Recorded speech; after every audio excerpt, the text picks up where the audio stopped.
الحمد لله وكفى وسلام على عباده الذين اصطفى أما بعد فأعوذ بالله من الشيطان الرجيم بسم الله الرحمن الرحيم إن عدة الشهور عند الله 12 شهرا اللہ جل جلالہ وعم نوالہ اپنی لا شک لا ریب کتاب قرآن مقدس میں ارشاد فرماتے ہیں کہ اللہ تعالیٰ کے نزدیک مہینوں کی تعداد 12 ہے۔ اس دن سے جس دن سے اللہ تعالیٰ نے آسمانوں زمینوں کو پیدا فرمایا، ذالک الدین القیم، یہی صحیح دین ہے، یہی صحیح بات ہے۔ فلا تظلموا فیہن انفسکم منہا 4 حرم، اور 4 مہینے اس میں حرمت والے ہیں، برکت والے ہیں۔ 12 مہینے ہیں، 12 میں سے 4 مہینے حرمت والے ہیں، عظمت والے ہیں، ان میں اجر و ثواب اللہ تعالیٰ کے یہاں بڑھا ہوا ہے اور گناہوں پر سزا بھی بڑھی ہوئی ہے۔ اللہ فرماتے ہیں فلا تظلموا فیہن انفسکم، ان 4 مہینوں میں تم اپنے اوپر ظلم مت کرو، گناہ کر کے، نافرمانی کر کر۔ حضرت محمد صلی اللہ علیہ وسلم نے فرمایا کہ 3 مہینے تو لگاتار ہیں، ایک تو ذوالقعدہ اور دوسرے ذوالحجہ اور تیسرے محرم، جس کی آج دوسری تاریخ ہو گئی۔ 1448 ہجری شروع ہو گیا، 17 ہجری کو حضرت عمر فاروق رضی اللہ تعالی عنہ نے صحابہ سے مشورہ کر کہا اسلامی تاریخ کی شروعات اور ابتدا کہاں سے کی جائے، کہا ہجرت سے شروع کرو۔ رسول اللہ صلی اللہ علیہ وسلم مکۃ المکرمہ میں تھے، دعوت دے رہے تھے توحید کی، دعوت دے رہے تھے رسالت کی، دعوت دے رہے تھے آخرت کی۔ کفار و مشرکین آپ کو ستا رہے تھے، تکلیفیں پہنچا رہے تھے، دعوت دینے نہیں دے رہے تھے، تبلیغ کرنے نہیں دے رہے تھے۔ لوگ آ رہے تھے حج کرنے کے لیے دور دراز سے، آپ ان کو دعوت دیتے تھے تو لوگ کہتے تھے ان کی بات مت مانو، نعوذ باللہ، یہ تو صابی ہے، بددین ہے، مجنو ہے، شاعر ہے، کاہن ہے۔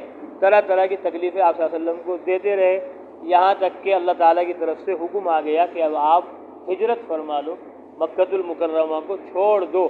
تو صحابہ رضوان اللہ تعالیٰ علیہ مجمعین کو اللہ کے نبی صلی اللہ علیہ وسلم نے روانہ کرنا شروع کر دیا۔ محرم کے مہینے سے صحابہ رضوان اللہ تعالیٰ علیہ مجمعین مکہ سے مدینہ منورہ کی طرف ہجرت فرمانے لگے، اور پھر اس کے بعد اللہ کے نبی صلی اللہ علیہ وسلم ربیع الاول کے مہینے میں آپ صلی اللہ علیہ وسلم خود پہنچ گئے۔ محرم، صفر، اس سے اگلا مہینہ ربیع الاول کے مہینے میں آپ صلی اللہ علیہ وسلم خود تشریف لے گئے مدینہ منورہ کے اندر۔ تو ہجرت کی ابتدا محرم الحرام سے ہو گئی تھی مدینہ منورہ کی طرف، اس لیے اسلامی تاریخ کی شروعات عمر فاروق رضی اللہ تعالیٰ عنہ نے محرم سے شروع کی۔ تو ہجرت ایک بہت بڑی دولت ہے، رسول اللہ صلی اللہ علیہ وسلم کی مدد ہوئی، نصرت ہوئی، اور آپ صلی اللہ علیہ وسلم کا دین اور اسلام عالم کے اندر ہجرت کی برکت سے پھیل گیا، پہنچ گیا۔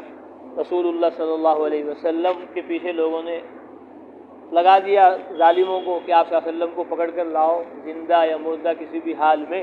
تو آپ صلی اللہ علیہ وسلم چھپ گئے غار کے اندر، وہاں حضرت ابو بکر صدیق رضی اللہ تعالیٰ عنہ آپ صلی اللہ علیہ وسلم کے ساتھ تھے۔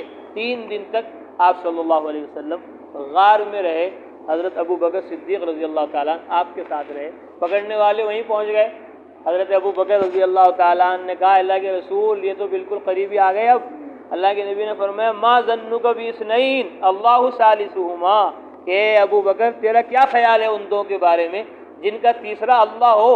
لا تحزن ان اللہ معنا، گھبراؤ مت، اللہ ہمارے ساتھ ہے، یہ ہمارے تک پہنچ نہیں پائیں گے، ہمیں پکڑ نہیں پائیں گے۔ ان اللہ معنا، اللہ تبارک و تعالی ہمارے ساتھ ہے۔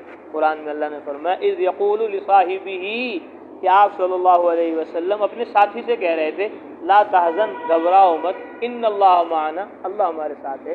تو اس آیت کی روشنی میں علماء نے لکھا کہ حضرت ابو بکر صدیق رضی اللہ تعالیٰ عنہ کی صحابیت قرآن مقدس سے ثابت ہے کہ وہ آپ صلی اللہ علیہ وسلم کے صحابی تھے، آپ کے ساتھی تھے۔ سب سے پہلے مردوں میں وہ مسلمان ہوئے، ایمان انہوں نے قبول کیا، اور ہجرت میں وہ آپ صلی اللہ علیہ وسلم کے ساتھ تشریف لے گئے۔ دوپہر کے وقت اللہ کے نبی گھر آئے، ان کے اس ٹائم میں آتے نہیں تھے، آپ صلی اللہ علیہ وسلم پہنچے تو آپ کی بیٹیاں بیٹھی ہوئی تھی ابو بکر کی، کہا ان کو ادھر کر دو، کچھ بات کرنی ہے، کہ یہ تو آپ ہی کی بیٹیاں ہیں، آپ فرمائیے۔ کہا اللہ کی طرف سے حکم آ گیا ہے مجھے ہجرت کر کے جانے کا۔ حضرت ابو بکر رضی اللہ تعالیٰ رونے لگے، کہنے لگے اصحب یا رسول اللہ، اے اللہ کے رسول میں بھی آپ کے ساتھ جاؤں گا۔ آپ نے فرمایا ہاں تم بھی میرے ساتھ جانا۔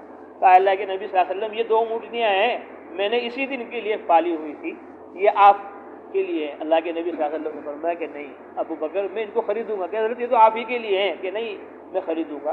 تو آپ صلی اللہ علیہ وسلم نے خریدا اور پھر آپ صلی اللہ علیہ وسلم سوار ہو کر ان کے ساتھ تشریف لے گئے۔ تو علماء نے فرمایا کہ ابو بکر نے سب کچھ اپنا قربان کر دیا رسول اللہ صلی اللہ علیہ وسلم پر، لیکن اللہ کے نبی نے ہجرت کے موقع پر ان سے ان کی سواری کو ہدیے کے طور پر قبول نہیں کیا، تاکہ سب کو پتہ چل جائے کہ اللہ تعالیٰ کے یہاں ہجرت وہ اعلیٰ اور افضل ہے جس میں جان بھی اپنی ہو اور مال بھی اپنا ہو۔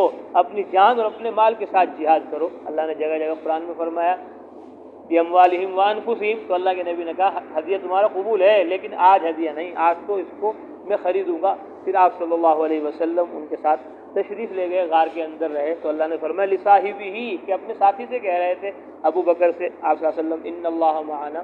تو اس کے بارے میں علماء نے فرمایا من انکر صحبت ابی بکر فہو کافر، کہ جو حضرت ابو بکر صدیق رضی اللہ تعالیٰ عنہ کی صحابیت کا انکار کرے وہ کافر ہے، وہ اسلام سے نکل گیا، دین سے نکل گیا۔ کیونکہ بعض لوگ اللہ کی پناہ ابو بکر رضی اللہ تعالیٰ عنہ کو کافر کہتے ہیں اور ان کو اسلام سے خارج کہتے ہیں۔ ابو بکر رضی اللہ تعالیٰ عنہ کو اسلام سے نکال دیا تو پھر کون اسلام کے اندر باقی رہے گا، کون ایمان کے اندر باقی رہے گا؟ دشمن ہیں ابو بکر و عمر کے تو دونوں کے زیادہ لوگ۔ ایک جگہ کے علاقے میں ایک نائی بال بنا رہا تھا کسی کے، تو اس نے کہا کہ جی مجھے استنجے کا تقاضا ہے کہ کوئی بات نہیں کر لو، میں کر کے آ جاؤں۔ کہ نہیں یہیں کر لو، ہمارا بیت الخلا یہیں کر لو۔ وہ گیا اور بیت الخلا میں جیسے ہی گیا تو بیت الخلا کے 2 قدمچے ہیں، ایک قدمچے پہ لکھا ہوا ہے ابو بکر اور دوسرے پہ لکھا ہوا ہے عمر۔ بیت الخلا میں بیٹھنے کی جگہ ایسا لوگ ان کے ساتھ توہین کا معاملہ کرتے ہیں۔ اس کا خون کھول گیا نائی کا دیکھ کر وہاں کہ بھئی یہ کیا کر رکھا ہے انہوں نے۔ وہ وہاں سے آیا اور آتے ہی حجامت بنانے کی بجائے اس کی گردن ہی اڑا دی۔ کہا تمہارے نزدیک رسول اللہ کے صحابہ کا ان کی ایسی توہین کرتے ہو تم؟ پھر خود ہی جا کے پہنچ گئے۔ کہا تم نے نواب صاحب کو قتل کر دیا؟ کہ نہیں میں نے نواب صاحب کو قتل نہیں کیا، میں نے تو خنزیر کو قتل کیا ہے۔ جا کر دیکھ لو قبر میں خنزیر ہی ملے گا۔ قبر کھود کے دیکھی تو وہ خنزیر ہی بنا ہوا ملا۔ جو ابو بکر صدیق اور عمر رضی اللہ تعالیٰ عنہ کی صحابیت کا انکار کرتے ہیں تو ان کا حال ایسا ہی برا ہوتا ہے۔ تو اس لیے صحابہ رضوان اللہ تعالیٰ علیہ اجمعین کی عظمت محبت ہم سب کے دل کے اندر ہونی چاہیے۔ ہر جمعے میں خطبہ پڑھا جاتا ہے افضل البشر بعد الانبیاء، کہ نبیوں رسولوں پیغمبروں کے بعد سب سے افضل اعلیٰ اس کائنات میں اگر کوئی ہے وہ ابو بکر صدیق رضی اللہ تعالیٰ عنہ۔ ایک پلڑے میں ساری امت کا ایمان رکھ دیا جائے اور دوسرے پلڑے میں ابو بکر رضی اللہ تعالیٰ عنہ کا ایمان رکھ دیا جائے تو ابو بکر رضی اللہ تعالیٰ عنہ کے ایمان کا پلڑا بھاری ہو جائے گا۔ اس لیے علماء فرماتے ہیں انبیاء علیہ الصلوۃ والتسلیمات کی بھی عظمت محبت دل کے اندر ہونی چاہیے اور صحابہ رضوان اللہ تعالیٰ علیہ اجمعین کی بھی عظمت محبت دل کے اندر ہونی چاہیے۔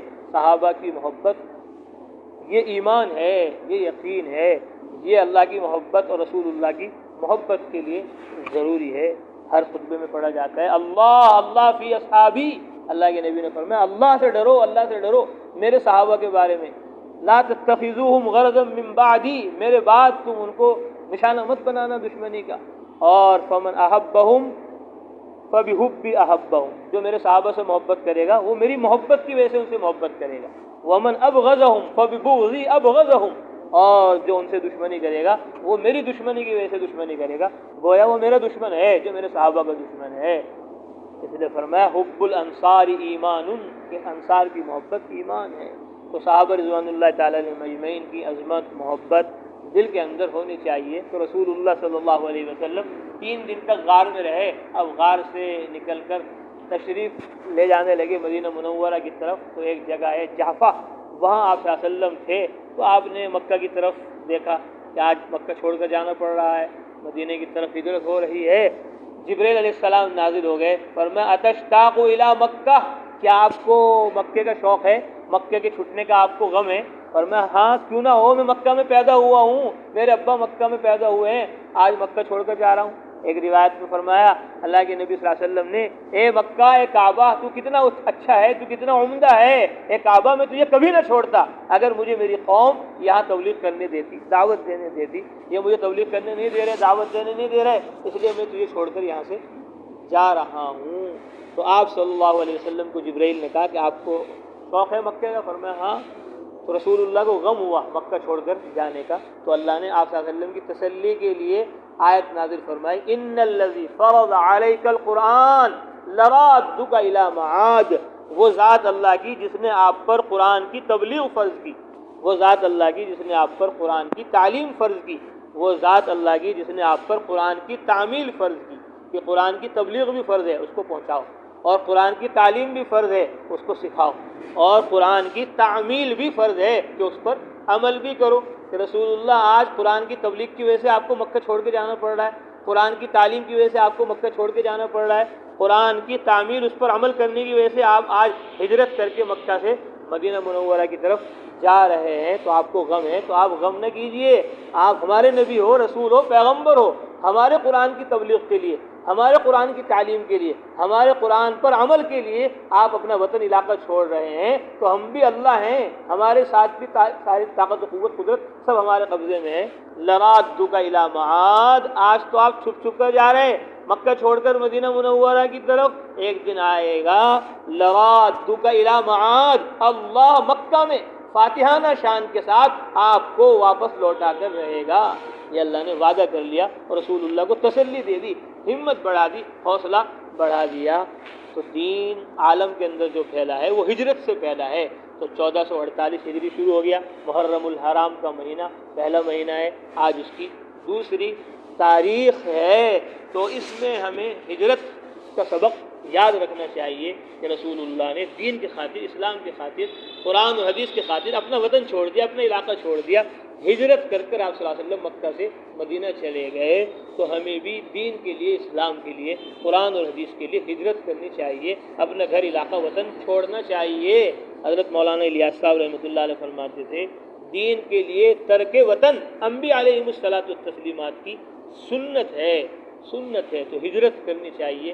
رسول اللہ صلی اللہ علیہ وسلم نے ہجرت کی، مکہ المکرمہ سے مدینہ منورہ پہنچ گئے، 1 ہجری ہو گیا، 2 ہجری ہو گیا، 3 ہجری، 4 ہجری، 8 ہجری میں 10,000 صحابہ کو لے کر رسول اللہ صلی اللہ علیہ وسلم مکہ المکرمہ کی طرف فاتحانہ شان کے ساتھ داخل ہو گئے۔ سر پر کالی پگڑی بندھی ہوئی تھی، محرم کا مہینہ ہے، ہم جوڑ میں گئے ایک جگہ، محرم کے مہینے میں ابھی جوڑ شروع ہوں گے طلبہ کے، کل کو بھی ایک جوڑ ہے طلبہ کا جمعرات کو، تو جمعرات کو جوڑ تھا، ہم ایک جگہ گئے تو پگڑی بندھی ہوئی تھی کالی، تو وہ مول صاحب تھے، دیکھتے انہوں نے کہا وہ کالی پگڑی، کہا بھائی محرم میں تو کالے کپڑے پہنتے ہیں لوگ، تم نے کالی پگڑی باندھ لی، تو ان کا یہ کہنا تھا کہ کالی پگڑی، میں نے کہا حضرت محمد صلی اللہ علیہ وسلم جب مکہ میں داخل ہوئے تھے تو آپ صلی اللہ علیہ وسلم کے سر پر کالی پگڑی بندھی ہوئی تھی، کہنے لگے عالم ہے آپ؟ میں نے کہا جی عالم ہے۔ اچھا، پھر انہوں نے کچھ نہیں کہا، 3 دن تک ہم وہاں رہے۔ ایک جگہ گئے، ہم گئے جوڑ میں، تو میں لمبی ٹوپی اوڑھتا تھا پہلے، اونچی ٹوپی، تو انہوں نے کہا اتنی اونچی ٹوپی؟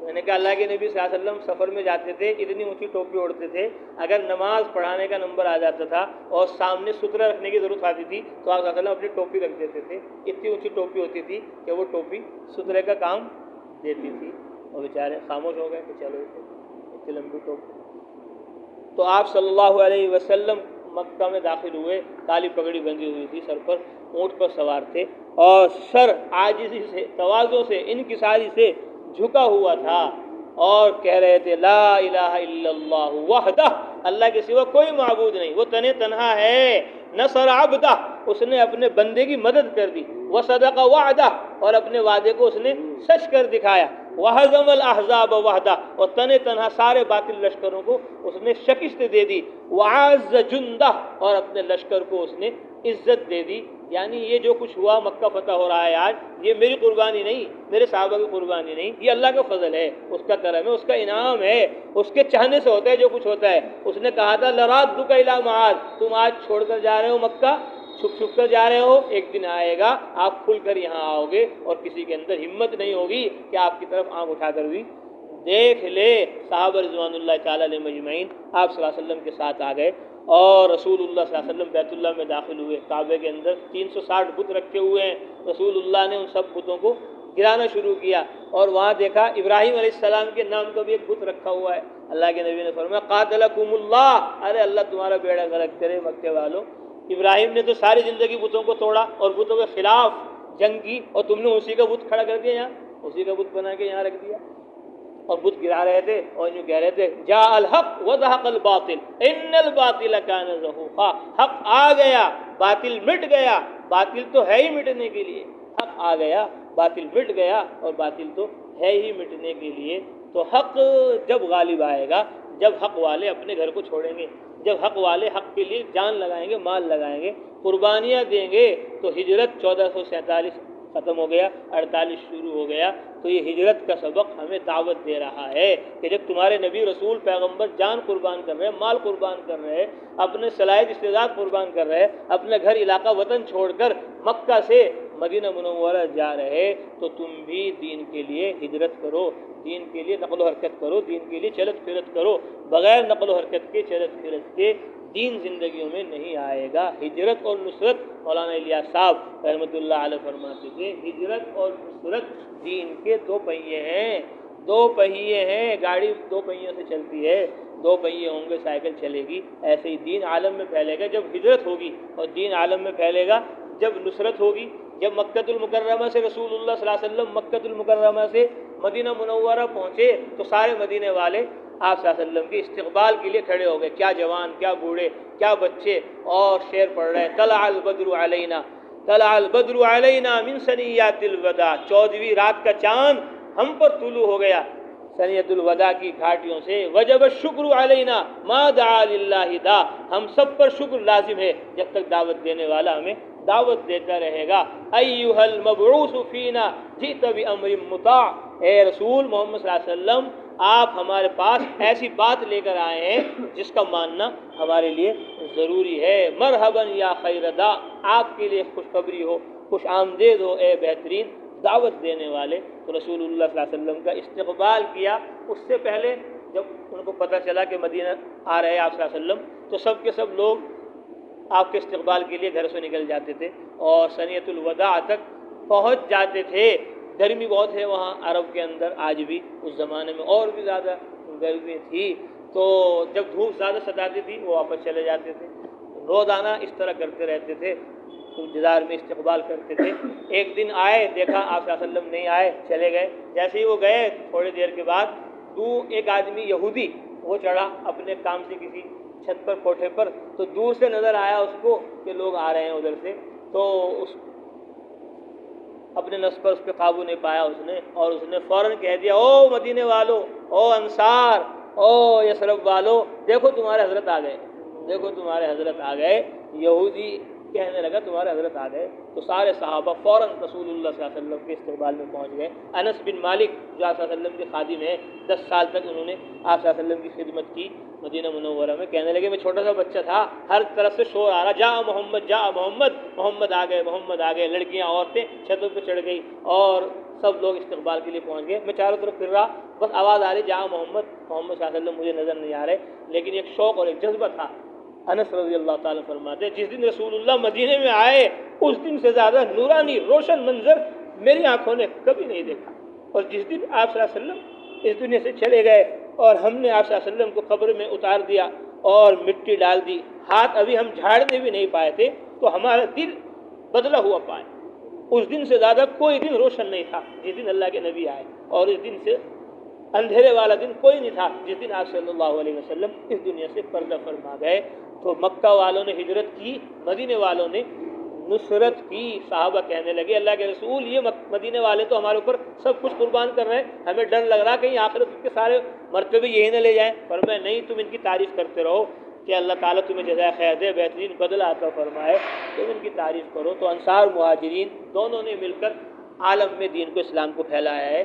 تو 1448 کا ہجرت کا سبق یہی ہے کہ ہم سب بھی ہجرت کریں، نصرت کریں، دین کی خاطر اپنا تن من دھن قربان کریں۔ حضرت مولانا یوسف صاحب رحمۃ اللہ علیہ سے کسی نے کہا کہ حضرت آپ کہتے تو تبلیغ میں جاؤ آؤ، بھئی ان کے کھانے پینے کی بھی تو فکر کرو، مال دولت تجارت زراعت کی بھی تو فکر کرو مسلمانوں کی۔ فرمایا بھائی ہمارے سامنے تو رسول اللہ کا دین ہے، اس کا طریقہ ہے۔ رسول اللہ نے کچھ لوگوں کو کہا اپنا گھر بار چھوڑ دو مکے والوں کو، اور کچھ لوگوں کو کہا کہ اپنا گھر بار قربان کر دو۔ جو مکہ چھوڑ کر آئے کہا اپنا گھر قربان کر دو، وہ ہجرت والے ہیں، اور جو مدینہ میں تھے ان کو کہہ دیا کہ تم اپنا گھر بار ان پر قربان کر دو۔ جو آ گئے تو انہوں نے کہہ دیا کہ ہماری 2 بیوی ہیں، جون سی آپ کو اچھی لگے میں اس کو طلاق دے دوں گا، عدت کے بعد تم ان سے شادی کر لینا۔ لیکن وہ بھی صحابہ تھے، کہنے لگے بھائی ہمیں تو بازار کا رستہ بتاؤ کدھر ہے، کہ جی وہ رستہ ہے بازار کا۔ بازار میں گئے اور وہاں سے کمائی کر کے لے آئے۔ عبد الرحمن ابن عوف رضی اللہ تعالیٰ عنہ بڑے تاجر بن گئے۔ رسول اللہ صلی اللہ علیہ وسلم نے انصار اور مہاجرین ہجرت اور نصرت کے ذریعے عالم میں دین پھیلایا، تو ہمیں بھی دین پھیلانا چاہیے۔ تو محرم یہ بابرکت مہینہ ہے۔ اللہ کے نبی نے فرمایا من صام یوما من المحرم فلہ بکل یوم 30 یوما، کہ جس نے محرم کا ایک روزہ رکھ لیا اس کو ایک روزے کے بدلے 30 روزوں کا ثواب ملے گا۔ اگر کسی نے 30 روزے رکھ لیے، پورے مہینے روزے رکھ لیے، تو اس کو 30 مہینوں کا ثواب اللہ تبارک و تعالی عطا فرمائیں گے۔ اور اللہ کے نبی نے فرمایا افضل الصیام بعد رمضان شہر اللہ المحرم، کہ رمضان کے بعد سب سے افضل جو روزے ہیں وہ اللہ کے مہینے محرم الحرام کے روزے ہیں۔ مہینے تو سارے اللہ کے ہیں، لیکن اللہ نے اپنی طرف نسبت کر کے اس کی شان کو بڑھا دیا۔ تو میں کہا کرتا ہوں کہ ایک مہینے کے روزے رکھ لو تو 30 مہینوں کا ثواب مل جائے گا، لیکن اگر 30 روزے نہیں رکھ رہے تو کم سے کم 3 روزے رکھ لو۔ 3 روزے رکھ لو، 9 تاریخ کا روزہ رکھ لو، 10 تاریخ کا روزہ رکھ لو اور 11 تاریخ کا روزہ رکھ لو۔ 3 روزے رکھ لو تو 30 روزوں کا ثواب مل جائے گا۔ بہتر ہے پورے مہینے روزے رکھو، پورے مہینے نہیں رکھ رہے تو 3 رکھ لو، 9 10 11، اور 3 نہیں رکھ رہے تو 2 رکھ لو، 3 نہیں رکھ رہے تو 2 رکھ لو۔ 9 تاریخ کا رکھو، 10 تاریخ کا رکھو۔ اللہ کے نبی مدینے میں آئے، دیکھا یہودی وہاں ہیں روزہ رکھ رہے 10 محرم کا۔ فرمایا کیوں روزہ رکھ رہے تم 10 محرم کا؟ کہ جی یہ وہ دن ہے جس دن اللہ نے فرعون کو غرق کیا اور موسیٰ علیہ السلام کو نجات عطا فرمائی، اس لیے ہم اس دن کی تعظیم کرتے ہیں۔ اللہ کے نبی نے فرمایا موسیٰ کے حقدار تمہارے سے زیادہ ہم ہیں۔ صحابہ کو فرمایا کہ تم روزہ رکھو۔ آپ نے بھی روزہ رکھا، صحابہ نے بھی روزہ رکھا، بلکہ روایت میں اللہ کے نبی زمانے جاہلیت میں بھی ابھی اسلام کا پیغام نہیں ملا تھا تب بھی روزہ رکھتے تھے، اور قریش کے لوگ تب بھی 10 محرم کا روزہ رکھا کرتے تھے۔ پھر اللہ کے نبی نے اس روزے کو فرض قرار دے دیا تو یہ روزہ فرض رہا۔ پھر جب رمضان فرض ہو گیا، رمضان کے روزے فرض ہو گئے، تو اللہ کے نبی نے فرمایا کہ بھئی اب یہ محرم کی 10 تاریخ کا روزہ نفل ہو گیا، جو چاہے رکھے جو چاہے چھوڑ دے، اب رمضان کے روزے فرض ہیں، بس یہ 30 روزے فرض ہیں، باقی روزے نفل ہیں۔ صحابہ نے کہا جی اللہ کے نبی آپ نے کہا 10 محرم کا روزہ رکھو، 1 سال کے گناہ معاف ہو جائیں گے۔ اے اللہ کے رسول ہم تو روزہ رکھتے ہیں لیکن ہمارے ساتھ تو یہودی بھی رکھتے ہیں، آپ تو یوں کہتے ہو خالف الیہود، یہودیوں کی مخالفت کرو۔ یہودی روزہ رکھتے ہیں 10 تاریخ کا۔ اللہ کے نبی نے فرمایا لئن بقیت، اگر میں آئندہ سال تک باقی رہا، لاسومن التاسعہ، میں 9 تاریخ کا بھی روزہ رکھوں گا تاکہ یہودیوں کی مخالفت ہو جائے۔ لیکن علماء نے فرمایا اللہ کے نبی اگلے سال تک حیات نہیں رہے، محرم میں آپ نے یہ بات کہی کہ اگلے سال تک اگر میں زندہ رہا تو لاسومن التاسعہ، اگلے سال 9 محرم کا بھی روزہ رکھوں گا۔ تو اس سے پہلے ہی آپ صلی اللہ علیہ وسلم اگلا مہینہ آیا صفر، اس سے اگلا مہینہ آیا ربیع الاول۔ ربیع الاول کے مہینے میں ہی آپ صلی اللہ علیہ وسلم اس دنیا سے پردہ فرما گئے، لیکن آپ نے ارادہ کر لیا تھا کہ میں روزہ رکھوں گا۔ اب قیامت تک جتنے مسلمان روزہ رکھ رہے گویا وہ اللہ کے نبی صلی اللہ علیہ وسلم کے اس ارادے کی تکمیل کر رہے ہیں۔ تو میں کہتا ہوں جب اللہ کے نبی صلی اللہ علیہ وسلم نے کہا تھا کہ میں اگلے سال رہا تو 9 تاریخ کا بھی روزہ رکھوں گا، تو اس سنت کو ہم سب زندہ کرتے ہیں، 9 محرم کا بھی روزہ رکھتے ہیں، 10 کا بھی محرم کا بھی روزہ رکھتے ہیں۔ اسی طرح اللہ کے نبی صلی اللہ علیہ وسلم کا ارادہ اور نیت یہ تھی کہ سارے عالم میں دین پھیلے گا، ہر کچے پکے گھر میں کوئی شہری کوئی دیہاتی کوئی امیر و غریب ایسا نہیں بچے گا جہاں تک اسلام کا کلمہ نہ پہنچ جائے۔ تو اس سنت کو بھی ہمیں ادا کرنا ہے، رسول اللہ کے اس نیت کو ہم نے جیسے ادا کیا 9 تاریخ کا روزہ رکھ رہے، ایسے ہی آپ کے طریقوں سنتوں کو بھی سارے عالم میں پھیلانے اور پہنچانے کی ہمیں نیت ارادہ کرنا چاہیے۔ تو علماء نے فرمایا 10 محرم کے 3 درجے ہیں کہ 3 روزے رکھے آدمی، 9 کا بھی رکھے، 10 کا بھی رکھے، 11 کا بھی رکھے، اور یا پھر 9 اور 10 2 روزے رکھے، 9 تاریخ کا بھی رکھے اور 10 تاریخ کا بھی رکھے۔ اللہ تعالی ہم سب کو عمل کرنے کی توفیق نصیب فرمائے۔ اللہ کے نبی نے فرمایا، ایک ضعیف روایت میں ہے کہ جو 10 محرم کو اپنے گھر والوں پر وسعت کرتا ہے تو اللہ تعالیٰ پورے سال اس کے اوپر برکت کے دروازے کھول دیتے ہیں۔ 10 محرم کو اپنے گھر والوں کو روزانہ 100 روپے دے رہے تھے خرچے کے، اور 10 محرم کو 200 روپے دے دیے، 500 روپے دے دیے خرچے کے گھر کے اندر، تو اللہ تبارک و تعالیٰ اس کی برکت سے پورے سال برکت عطا فرماتے ہیں۔ بڑے بڑے علماء محدثین سفیان ابن عیینہ فرماتے ہیں کہ 60 سال سے ہم نے اس پر عمل کیا اور ہم دیکھ رہے ہیں کہ ہم نے 10 محرم کو اپنے گھر والوں کو کھلایا پلایا خوب عمدہ، تو اس کی برکتیں ہم 60 سال سے دیکھ رہے ہیں، ہمارا تجربہ ہے۔ کسی نے کہا 50 سال سے، کسی نے کہا 40 سال سے کہ ہم نے اس حدیث پر عمل کیا، اس کی رحمت و برکتیں ہم دیکھ رہے ہیں۔ تو 10 محرم کو اپنے گھر والوں کو کھلانا پلانے میں خرچے میں زیادتی کرنی چاہیے، اور محرم کے روزے رکھنے چاہیے۔ بہتر ہے 30 روزے رکھو، 30 نہیں تو 3 رکھو، 3 نہیں تو 2 رکھ لو۔ اللہ تعالیٰ عمل کرنے کی اور علم و عمل کو ہم سب کو ساری دنیا میں پھیلاتے پہنچاتے رہنے کی توفیق نصیب فرمائے۔ اب 2 تسبیح لا الہ الا اللہ کی اس توجہ اور دھیان کے ساتھ پڑھیں گے کہ اللہ کا ہر غیر ہمارے دل سے نکل رہا ہے، اور اللہ تعالیٰ کی عظمت، اس کی محبت، اس کا یقین ہمارے دل میں آ رہا ہے۔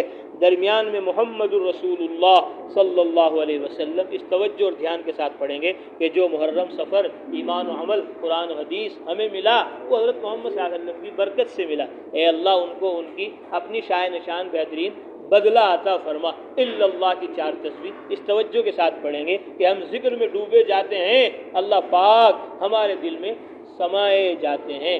اللہ اللہ کی 6 تسبیح اس توجہ کے ساتھ پڑھیں گے کہ اللہ تعالی ہمارے دل میں ہے۔ 1 تسبیح اللہ کی اس دھیان کے ساتھ پڑھیں گے کہ اللہ کا ہر حکم، نبی کا ہر طریقہ اپنی زندگی میں لا کر اس کو سارے عالم میں پھیلانا اور پہنچانا ہے۔ 2 زبانیں ہماری گویا ہیں، ایک دل میں ہے، ایک منہ میں ہے، دونوں زبانوں سے ہم اللہ کو یاد کر رہے ہیں، اور صرف ہم یاد نہیں کر رہے، ہم اور ہمارے ساتھ آسمان و زمین ساری مخلوق اللہ کے ذکر میں مشغول ہے۔ مجلس میں 1 مرتبہ اللہ کے نام کے ساتھ جل جلالہ عم نوالہ کہنا واجب